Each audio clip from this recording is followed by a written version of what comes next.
Welcome to the Real Estate Way to Wealth and Freedom podcast with Jacob Ayers, providing actionable content to help you along your journey to financial freedom through real estate investing.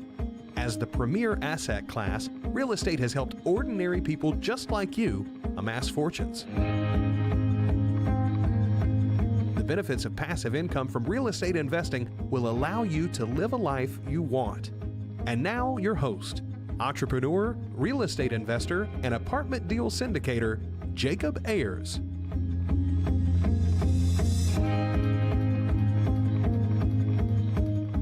Hi, and welcome to the Real Estate Way to Wealth and Freedom podcast, episode 194. Hi, I'm your host, Jacob Ayers. Thanks so much for tuning in to this week's episode. I'm so glad you're here, and I'm excited to share today's guest interview with you. This guest is Jason Pero. Now, Jason and his wife, Nadia, first started investing in real estate in 2001 when they purchased their first duplex. They now own and operate over 300 apartments in the Erie/Northwest Pennsylvania area of the region. So it's going to be exciting today to talk with Jason and learn how he's been able to grow and scale his portfolio using almost no external capital from other people. Jason's going to share a ton of insights around how he's grown his business, how he operates his apartments, and just tons of great value. So without further ado, let's jump into this week's episode.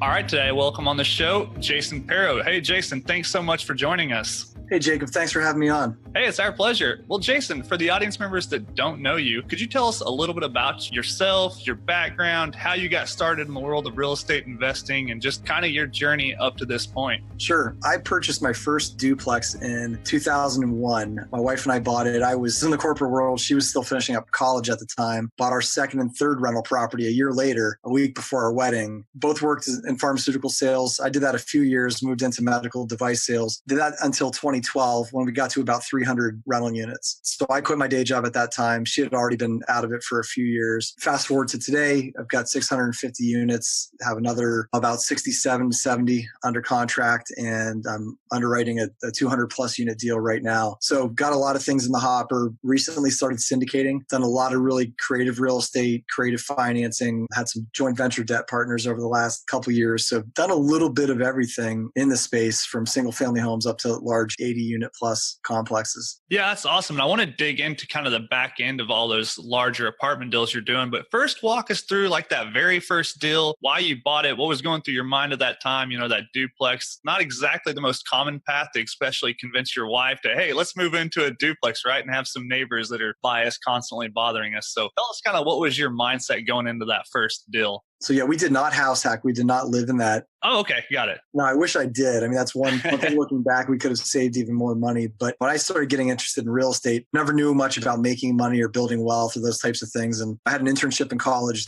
where I interned with a financial planning company and was going through the files of customers, setting up meetings for the brokers. And one thing I started learning about was that all these people with insane amounts of wealth all had real estate. And some of them had kind of very modest W-2 income, but they had a significant net worth.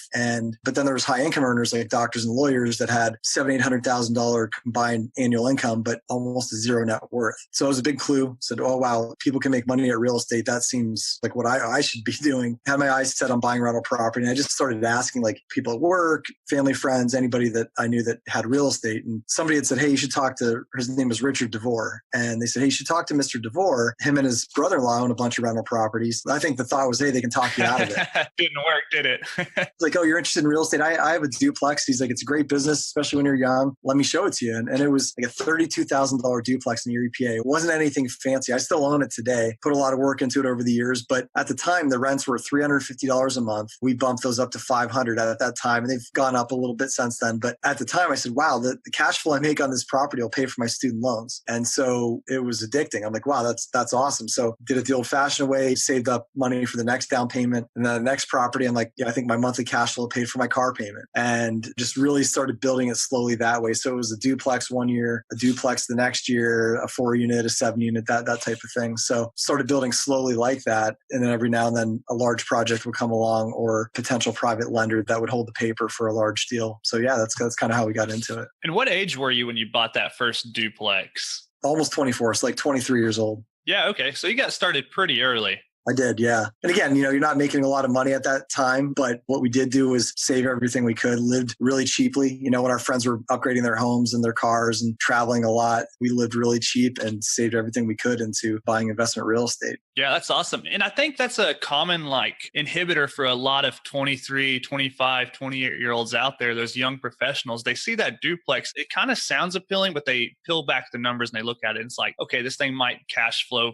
$300 or $400 a month. It's like not super exciting, but once you start to get several of those built up, that's when it really starts to kind of change things. And it's all about the momentum, right? I know a lot of people, they start out and they're like, hey, I want to buy 1,000 units this year. And that's great. Would never step on anybody's 100x, 10x goals and things like that. But sure. Sometimes just taking that step, and if that's just buying a rental property, if it's buying one, and then you've got your eyes set on bigger things, but you're never going to get there without taking those first steps. So I think just doing the deals and getting that momentum going is key, because success breeds success. So whether it's a 2-unit or a 10-unit, but you want to get to that, like say 1,000-unit goal, you've got to keep the momentum going and just kind of build on each little success. So when was exactly in your real estate investing journey that kind of light bulb clicked on where you said, hey, I'm going to do this full time? Like, this is going to be my career rather than the corporate world. Yeah, I think very early on, that was the goal. At the time when we started, I didn't know anything about private money, didn't know that seller financing was available, didn't know how I was going to get from 20 units to 40, let alone the 300 we had when we quit our day jobs and what we have today. In 2005, I had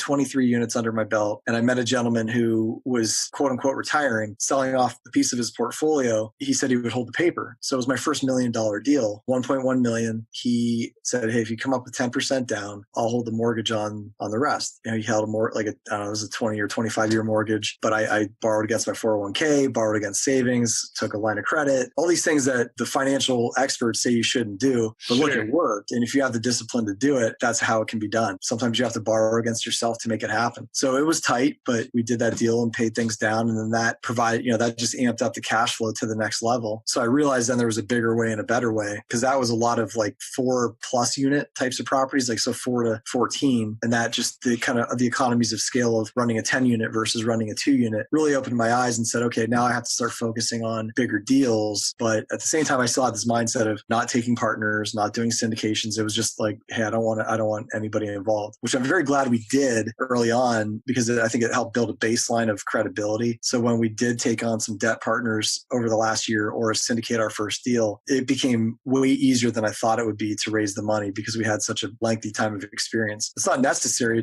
That's kind of the path that we took in it. And that's the way it worked out. Yeah, sure. Let's talk about the logistics of when you're growing this portfolio. You said you bought this package, $1.1 million package deals. It came with a lot of 4plexes, 8 units, up to 14 units. These are all in your home market from what I understand, but those are still kind of spread out, lots of properties to manage. And at this point, I'm sure you're really experiencing all these headaches of managing maybe dozens plus of different properties all spread across the city. So what kind of lessons did you take away from that phase of your investing journey? Well, what I learned when we went from 23 to 79 units overnight, with that came a maintenance guy. And then I was still kind of dragged in a couple different directions with the property management, but there was a sort of pseudo retired lady that lived in one of the buildings. Husband had passed away a few years before, and she just kind of fell into showing units for me. And she was my first real property manager. So it ate away at some of my profit, but I realized, well, hey, if I don't have to worry about going out and leasing the units or monkeying around with painting or cleaning and things that I was really terrible at anyways, then I can focus on going to do a deal. And so the same way that I said, gosh, I'll do this for, that very first deal that paid for my student loans. Well, if this next deal just pays for a maintenance person or pays for a property manager, that's kind of how I looked at it. I still had a lot of hands-on in terms of paying the bills and just directing traffic, but it took that responsibility of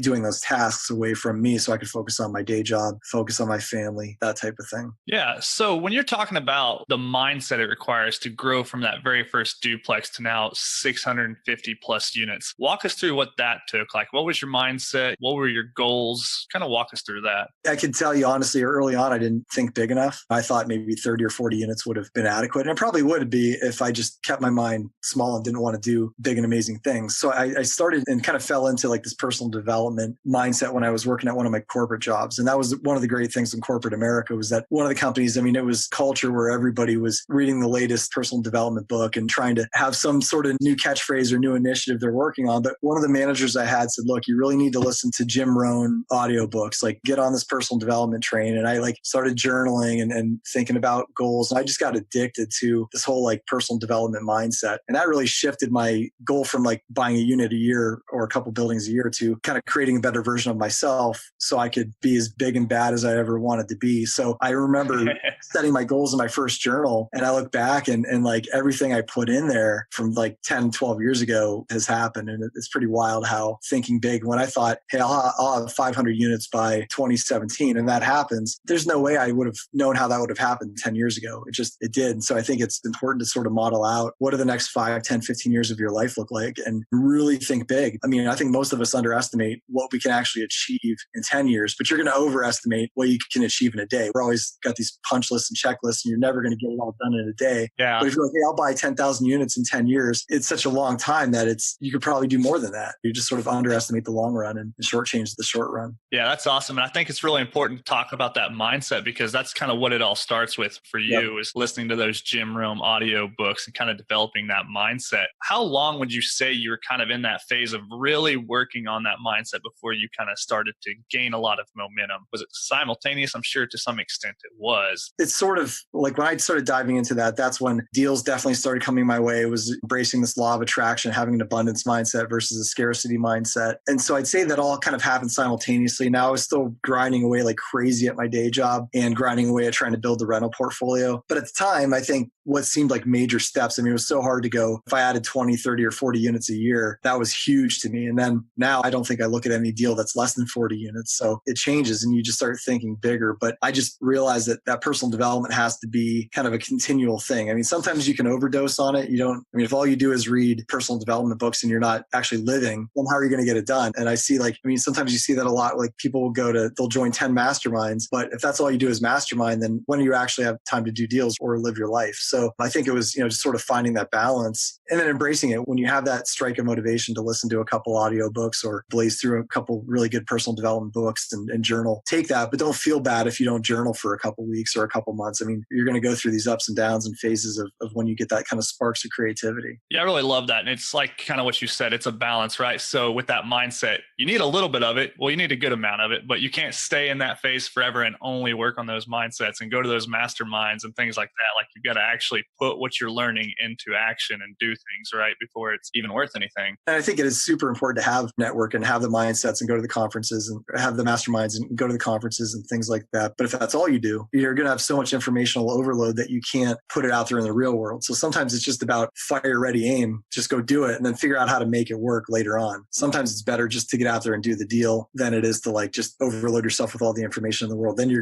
see it all the time where people then just overthink it, overanalyze it, and they become that analysis paralysis thing where then they can never take action because it's all these what ifs. They're worried about naming their company and the importance of that as opposed to actually just going out and trying to analyze deals. You know what I mean? Yeah. I know so many people that are guilty of trying to come up with a clever LLC name. And it's like, you don't even have a deal yet. What's the worry with the LLC name? Like, don't worry about that. Like make some offers, analyze some deals. So yeah, you're so right there. Now, one thing I wanted to ask you and dig into a little bit is you mentioned you didn't leave your full-time day job at corporate America until you had over 300 units. So that was a long time, I'm sure, for you to have both been an employee and also a real estate investor part-time. So what did that look like? Any kind of piece of advice you have for those types of people who are doing that, I'm doing that. Many of the listeners know that I still have a full-time day job as an engineer. So I can sympathize with those people. It's a lot to do. You have to find that work-life balance. I mean, it's hard and you're going to burn the candle at both ends. So it's really important to take care of your loved ones and your social network. And you do end up sacrificing a lot of lost time, whether it's away from family or missing out on social things because you're so driven to doing your passion of real estate and then maybe kind of paying the bills with the day job. So I think I probably stuck around the day job a little too long, but I was making great money. I had fun with it. And it was kind of that golden handcuffs. There's a lot of fear I had in terms of walking away. I could have absolutely walked away much sooner, but I definitely had this fear fear mindset, like, oh my gosh, I can't leave this job that's paying me great money every month. So I think just maybe that building up your confidence factor and knowing that when you walk away, the universe is going to provide for you. You're going to have more opportunity because you're focused on the real estate and the entrepreneurial stuff much more. But I think it's all about balance. When you are kind of burning candle on both ends, make sure that you don't lose sight of what's important. Don't be afraid to take that risk. I think, you could stay around in that too long and burn yourself out, sort of really not make as much progress as you would if you were focused on one thing and one thing only.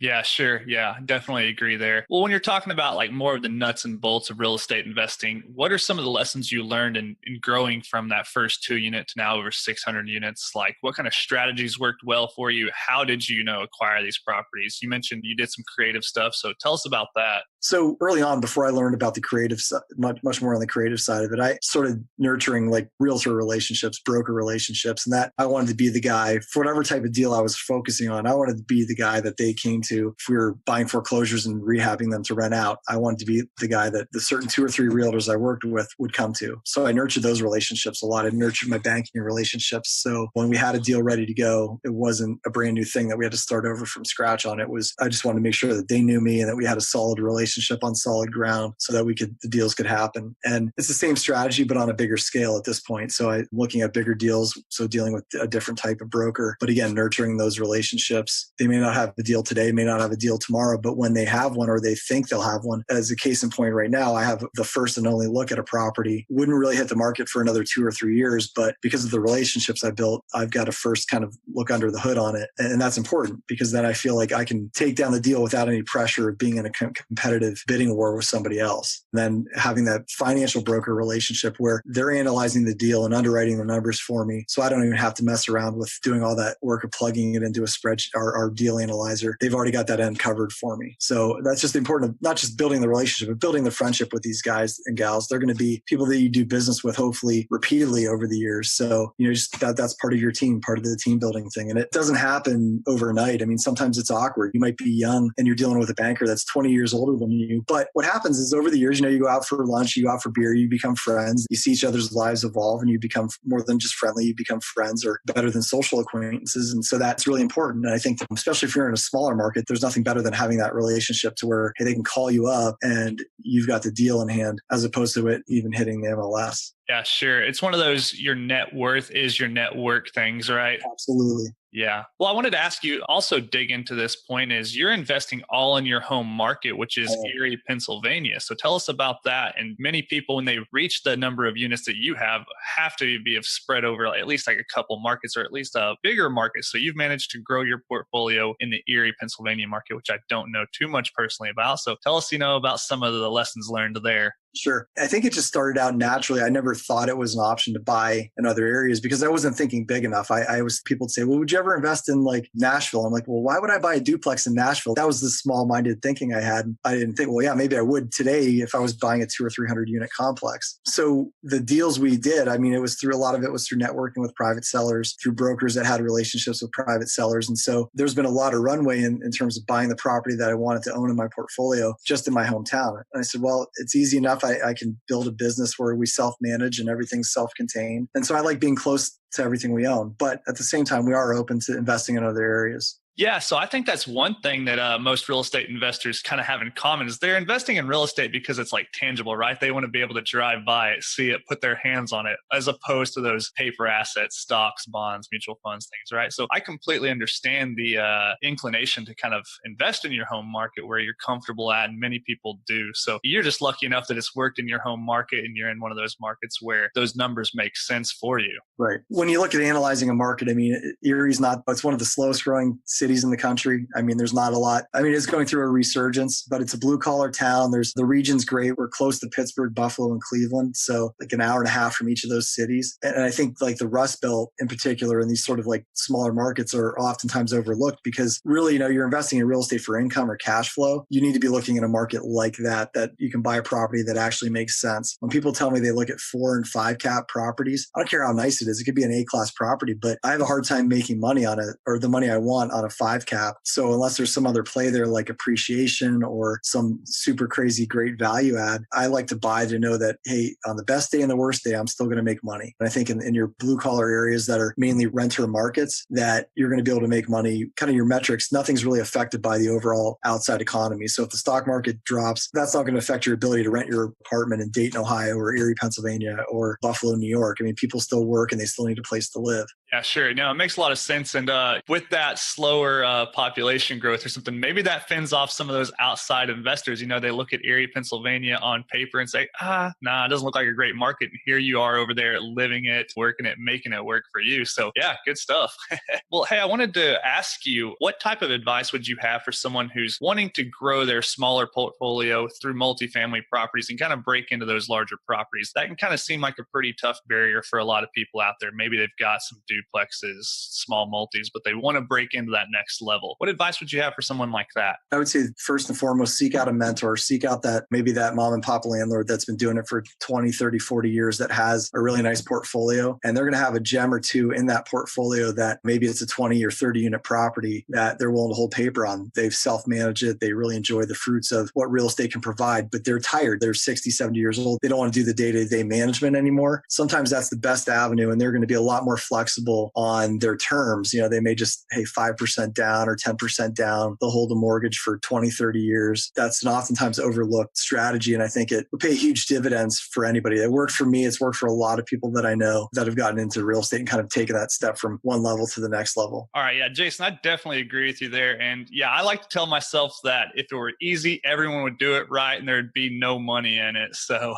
well, hey, I also wanted to ask you about some other real estate experience I understand you have under your belt, and that is a laundromat and a car wash. So tell us about that. Sure. So when I left my day job, I kind of suffered from the shiny object syndrome, and I thought I could make money in any number of different diverse ways, and saw that there's a laundromat and car wash for sale. I purchased it. Seemed like a great idea at the time. What I learned through that was that kind of more of a C area. It really wasn't the greatest, but it had a great clientele. I mean, tons of loyal customers in terms of the car wash and laundromat. I mean, these people. This was a car wash and laundromat combined. Correct. Yeah. It doesn't get any better than that, does it? Well, that's what I would think. But at the same time, I probably paid a little too much for it than I needed to. And it was a very labor intensive sort of scenario. So there was full-time employees in place, but I found myself then having to manage those employees and then always getting pulled into just things that I didn't need to maybe spending my time in, be it from like doing payroll to going and making change at the laundromat to going to like pick up like vending, like snacks for the vending machines and things like that. So it made money, but it wasn't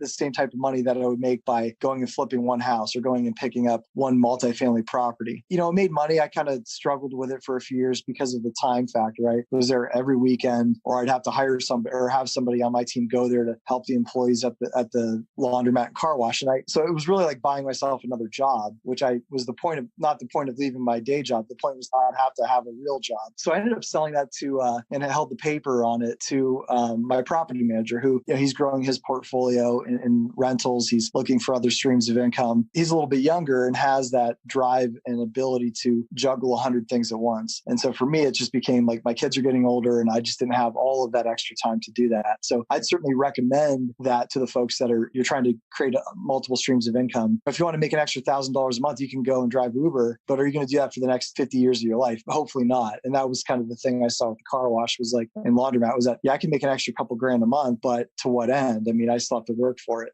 And so that's when I ultimately made that decision to try and transition out of it and stick on the things that can pay you while you sleep. Yeah, definitely. I'm always very cautious about getting into things where I know it's going to just be another job for myself. Like you said, I'm not trying to acquire more jobs. I'm trying to acquire more passive income. So if there's no synergies with what I'm doing, I try to say no to it. For example, like I've got this list of crazy ideas. Like I'm going to start a kayak company and build my own kayaks. And at one time I had this crazy idea to, create an app and sync it to a yard mowing business, stuff like that. And it's like, hey, go back to the basics. Like there's absolutely zero synergy with what you're currently doing. Do you really want to do that? And just because you can doesn't mean you should.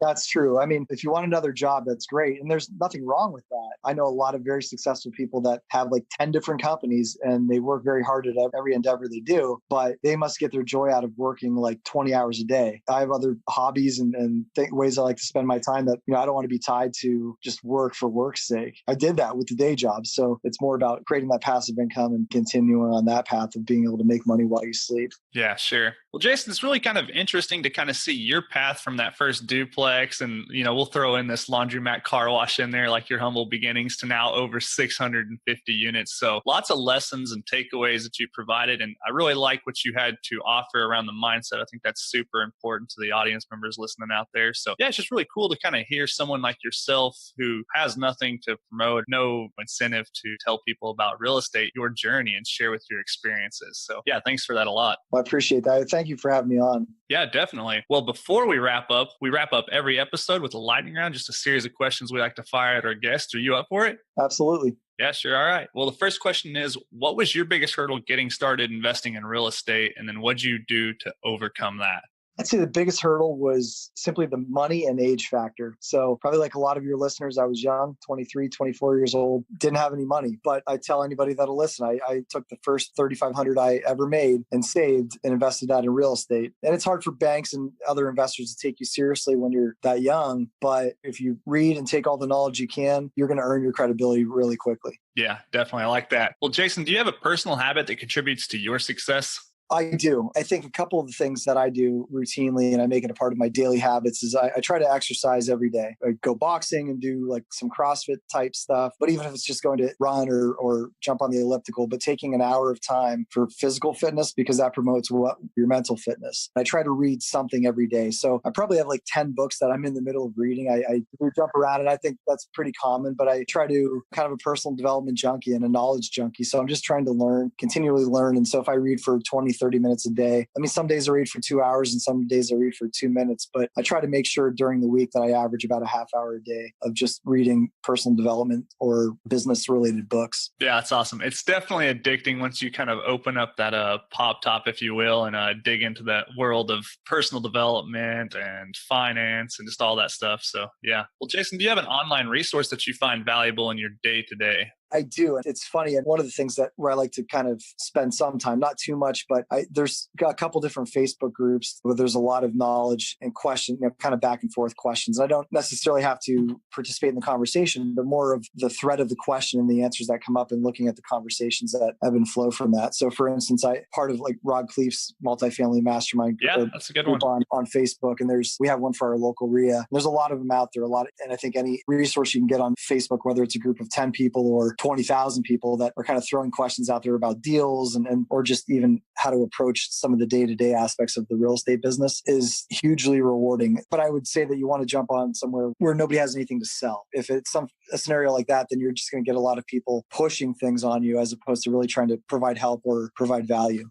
Yeah, sure. Definitely so. Well, do you have a book that you recommend to the audience members? And if so, why? I do. I always recommend and I gift a lot. One is The Compound Effect by Darren Hardy. He used to be the publisher of Success Magazine, but The Compound Effect speaks to the power of like small daily habits and small daily changes can change your trajectory over time by leaps and bounds. So it's the idea that if you have a cupcake a day, well, you're not going to gain 100 pounds by eating a cupcake a day, but that snowballs and all of a sudden you're 30 pounds overweight. But it's like that some of these changes in these daily habits, you don't see the effects immediately, but you see them over time. And that's how you can get from, small daily habits, small daily changes that can create a lifetime of success. But it takes time. It's something that happens over time. And then the second book that I recommend, and it's a business book, but it's the old Charlie's Almanac. So it's about Charlie Munger, and it's a compendium of his speeches and writings. He's Warren Buffett's right-hand man. So if you Google Berkshire Hathaway, everybody knows who Warren Buffett is because he's the guy that's out in the news, but they don't hear about Charlie Munger as much. But he has like this crazy, timeless wit and humor, but also really practical advice for how they analyze their investments. And you can apply that to like really any sort of aspect of your life. And I just found it really interesting to read, how they analyze their investments and sort of try and apply some of the same principles to my real estate portfolio. Yeah, awesome. Well, last question in the lightning round, Jason, if you're to give advice to your 20-year-old self to get started investing in real estate, which you almost did, what would you tell yourself?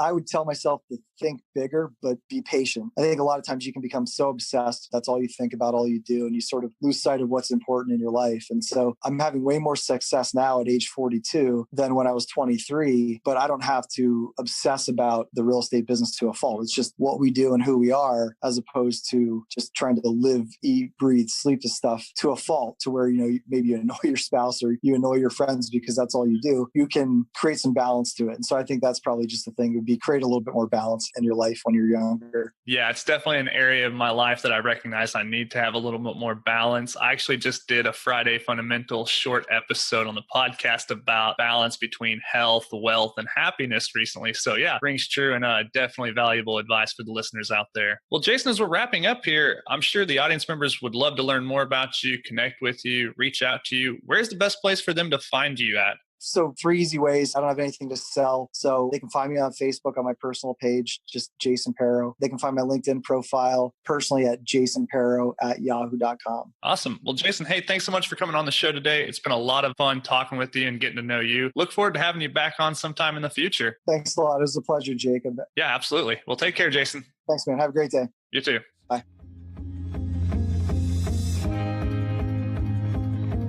All right, that wraps up this week's episode with our guest, Jason Pero. Hey, I really hope you're getting value from this podcast. If you'd like to learn more about any of the resources we mentioned in the show today, you can find those in the show notes of the podcast. As always, for more information, resources, and to connect with me, visit www.jacobayers.com. Till next week, engineer the lifestyle you want. You've been listening to the Real Estate Way to Wealth and Freedom podcast, providing you actionable content to build your real estate empire. Nothing on this show should be considered specific, personal, or professional advice. Please consult an appropriate tax, legal, real estate, financial, or business professional for personal advice. The opinions of guests are their own. Information is not guaranteed. All investment strategies have a potential for profit or loss. The host is operating on behalf of the Real Estate Way to Wealth and Freedom, LLC, exclusively.